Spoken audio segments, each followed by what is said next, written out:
আতিক ভাই যারা রুচি রে ভাই, আমার তো এত রুচি নাই, আমি খাইবার পাই না বুঝছেন। তার মধ্যে আসি যে একটা দাওয়া দেয় যে আইসা খাইতেছি, হাই রে স্বাদ রে ভাই, এত স্বাদ না আগে নিহারি আগে জানিয়েন না যে আজকে হঠাৎ করে চলে আসি কোনে এসে খাইলাম কি সমাচার সব বুঝতে পারবেন এই ভিডিওতে। সবাই ভিডিওটা কন্টিনিউ দেখতে থাকুন। তো জামতল মা বাবার দোয়া শাপলা হালিম নিহারি দোকান থেকে আমাদের ইনভাইট করে, দাওয়াত করে। আতিক ভাই কইলাম ভাই খাওয়ার দাওয়াত কিন্তু মিস করা যাবে না। পট করে কইলাম যে মোটরসাইকেল বাইরে হলেন, মোটরসাইকেল বেড়ে নিলাম টান সোহাগ আর শাইন দিলাম পিছন দিয়ে, ওরাও টান দিছে।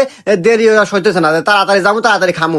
পরে আমরা এমন টান দিয়েছি হঠাৎ করে চলে আসলাম আমরা লগা একবারে জামতলে যে শাপলা হালিম নিহারি দোকানে। ঠিক আছে, এই দোকান থেকে আমাদের ইনভাইট করে, তো আমরা আমাদের টিম মেম্বার সহকারে চলে আসলাম হালিমের দোকানে। আসার পর কই ভাই আপনারা বসেন, চেয়ারে বসেন, আমরা আপনাদেরকে হালিম দিতেছি, আল্লাহ রেস্ট করেন। তো আসার বসার পরে দেখি ভাই ভাই ব্রাদার ভালোবাসার সওয়াল পাওয়াল যারা ভক্ত মক্ত আছে সব এসে জড় হয়ে গেল, সব খালি সেলফি তোলে ছবি তোলে। হ্যাঁ, তো এই হলো অবস্থা। তো আমরা দেরি করতেছি কোন হালিম দিব। তো আমি দোকানে ঢোকার সময় দেখি এক সসম্যান এদের নিহারি থুয়ে দিছি, হাই